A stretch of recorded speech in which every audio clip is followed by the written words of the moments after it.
हिंदी में यूपीएससी की तैयारी से संबंधित प्रोग्राम्स को देखने के लिए सब्सक्राइब करें स्टडी IQIAS हिंदी। नमस्कार साथियों, मैं हूं डॉक्टर पंकज मिश्रा और आज हम बात करने वाले एक ऐसे फैसले की जिस फैसले ने वास्तव में पूरी जियोपॉलिटिक्स के शेप को दिखाया है। रिलायंस ने रूस के कच्चे तेल के आयात पर पूरी तरीके से प्रतिबंध लगा दिया है, पूरी तरीके से रोक दिया है और यह फैसला एक सवाल खड़ा करता है कि क्या भारत ट्रंप टैरिफ के आगे झुक गया है। क्या यह फैसला प्रेशर डिप्लोमेसी का नतीजा है और हमें यह पूरा खेल समझना चाहिए जियोपॉलिटिक्स के एंगल से। भारत में रूसी तेल का सबसे बड़ा आयातक जो था वो रिलायंस इंडस्ट्रीज था और अब यह खबर है कि जामनगर रिफाइनरी ने रूसी क्रूड इंपोर्ट्स को पूरी तरीके से बंद कर दिया है। यह वही जामनगर रिफाइनरी है जिसे दुनिया का सबसे बड़ा सिंगल साइट रिफाइनिंग कॉम्प्लेक्स कहा जाता है और प्रश्न यह उठता है कि अचानक यह यू टर्न क्यों लिया गया। कंपनी यह कह रही है कि EU और यूरोपियन यूनियन और अमेरिका रशियन ऑयल पर नए प्रतिबंध लगाने वाले हैं और इसलिए पहले से ही उन्होंने उन प्रतिबंधों के अकॉर्डिंग कंप्लायंस कर लिया है। लेकिन कहानी सिर्फ इतनी ही नहीं है। वास्तव में डोनाल्ड ट्रंप के एंगल को इसमें इग्नोर नहीं किया जा सकता।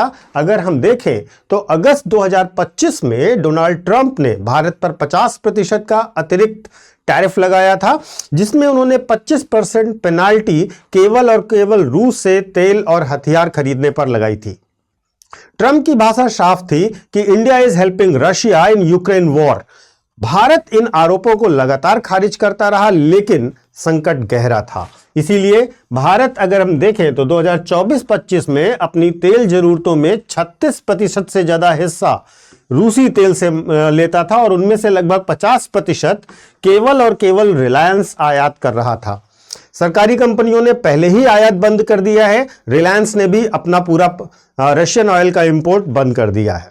क्या हम ये समझें कि रिलायंस का यह फैसला सीधे सीधे ट्रंप के प्रेशर से जुड़ा हुआ है, तो हमें यह समझना पड़ेगा कि रिलायंस ने यह कदम क्यों उठाया।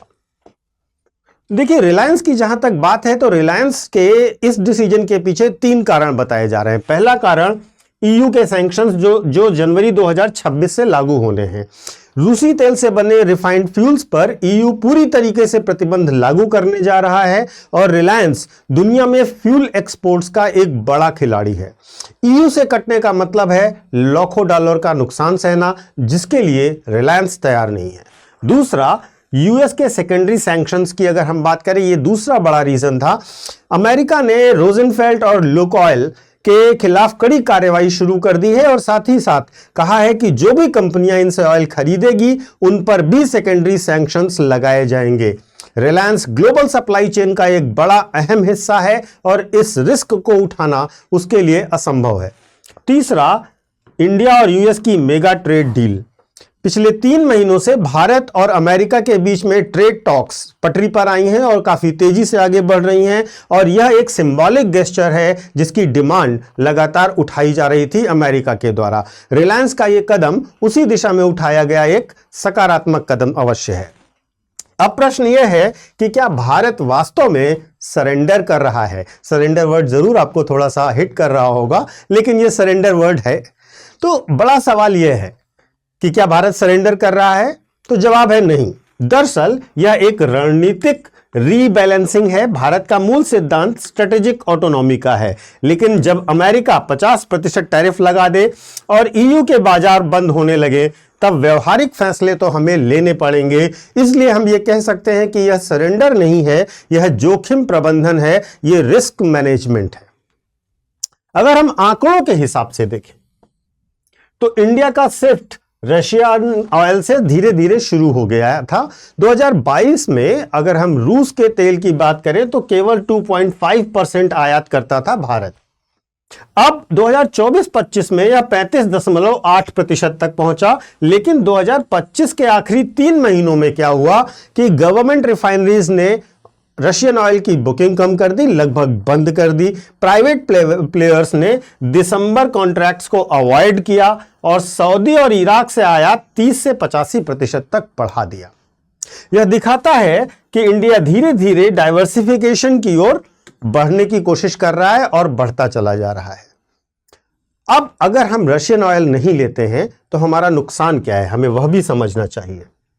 देखिए, सबसे पहली चीज यह है कि सस्ता तेल, लगभग 8 से 12 डॉलर पर बैरल तक का हमें डिस्काउंट मिलता था। रूस तेल को भारत को ग्लोबल एवरेज से काफी सस्ता बेचता था, जिससे हमें लाभ होता था, और अब वह लाभ हमारा कम होगा।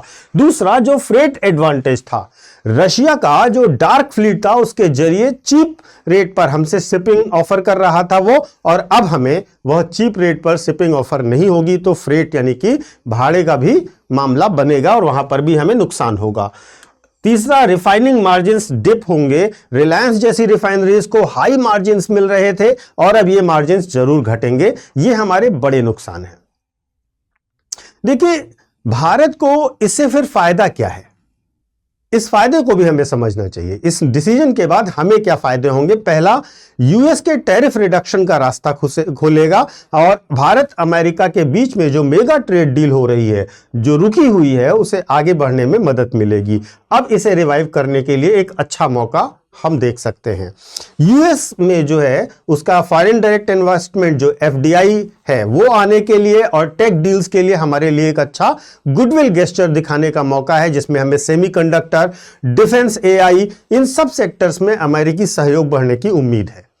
तीसरा बड़ा फायदा यह है कि ईयू सैंक्शंस जो हमारे ऊपर लग सकते थे, उससे हमारा एक्सपोर्ट मार्केट सुरक्षित रहेगा और ईयू में हमारी जो ट्रेड चल रही थी उसका हमें लाभ मिलेगा। अब प्रश्न यह है कि क्या भारत पूरी तरीके से रूस से तेल लेना बंद करेगा, तो इसका सीधा जवाब है नहीं। भारत पूरी तरीके से नहीं करेगा रूस से तेल लेना बंद, लेकिन ये 3 चीजें जरूर करेगा। पहली चीज, वो कंप्लायंस ड्राइवन कट्स करेगा, यानी कि ईयू और यूएस की पेनाल्टी से बचने के लिए जितना भी ऑयल में कट करना जरूरी है उतना ऑयल इंपोर्ट कट जरूर करेगा। दूसरा, सिलेक्टिव इंपोर्ट करेगा, उन नॉन सैंक्शनड रशियन सप्लायर से चीजें लेगा जो जिन पर सैंक्शन नहीं लगा होगा। तीसरा, डाइवर्सिफाइड पोर्टफोलियो भारत बनाएगा, जैसे सऊदी, इराक और यूएई से तेल का इंपोर्ट बढ़ाएगा, और यही नया व्यवहारिक मॉडल भारत अपनाने की कोशिश करेगा। देखिए, रिलायंस का रूस से तेल बंद करना केवल एक बिजनेस मूव नहीं है, यह एक जियोपॉलिटिक्स का बड़ा संकेत है। ट्रंप का दबाव, ईयू का बैन और ग्लोबल ऑयल पॉलिटिक्स, और साथ ही साथ भारत और अमेरिका की ट्रेड डील, इन सब ने मिलकर हमारे इस तेल इंपोर्ट को रीअलाइन किया है, और हम इसे फोर्स्ड रीअलाइनमेंट जरूर कह सकते हैं। लेकिन इंडिया अपनी स्ट्रेटेजिक ऑटोनॉमी को नहीं छोड़ रहा है, बस अपनी ऊर्जा राजनीति को नए ग्लोबल माहौल के मुताबिक रीअलाइन करने की कोशिश कर रहा है। आप इस विश्लेषण को देखने के बाद क्या कहेंगे कि क्या भारत ट्रंप टैरिफ के आगे झुका है या नहीं? आपके जवाब का इंतजार अवश्य रहेगा। मैं आपको अपना टेलीग्राम चैनल भी बता देता हूं, यूपीएससी मेंटोर पंकज सर, इसे आप ज्वाइन कर सकते हो। यहां पर आपको मेरे सारे वीडियोस, सारे एनालिसिस के लिंक मिल जाएंगे और आप यहां पर मुझसे कम्युनिकेट भी कर सकते हो पर्सनली। इसके साथ साथ जो बच्चे 2027 के लिए यूपीएससी की तैयारी करना चाहते हैं, उनके लिए हमारा जीएस का बैच, जो कि प्रतिज्ञा प्लस के नाम से लॉन्च होता है, P2I बैच होता है ये, यानी कि प्रीलिम्स टू इंटरव्यू बैच होता है। इसमें हमारा नवंबर इवनिंग बैच शुरू हो रहा है और इसमें हमें 28 नवंबर तक आप एडमिशन ले सकते हो।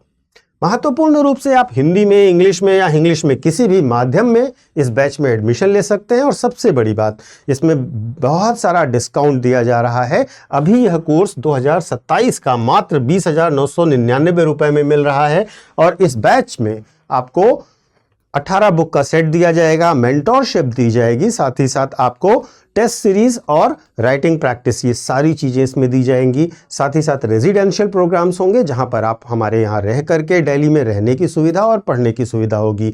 डिटेल्स आप चाहें तो हमारे डिस्क्रिप्शन बॉक्स में, चाहे वो 26 के प्री के लिए SIP बैच हो, 27 का प्रतिज्ञा प्लस बैच हो, या 28 आप देना चाहते हैं तो उसका प्रतिज्ञा प्लस बैच, ये तीनों डिटेल्स आपको डिस्क्रिप्शन बॉक्स में मिल जाएंगी। वहां से आप जब क्लिक करोगे तो आपको पूरे कोर्स की डिटेल मिल जाएगी। कोर्स को आप ज्वाइन कर सकते हो विद मैक्सिमम डिस्काउंट। और डिस्काउंट कब मिलेगा?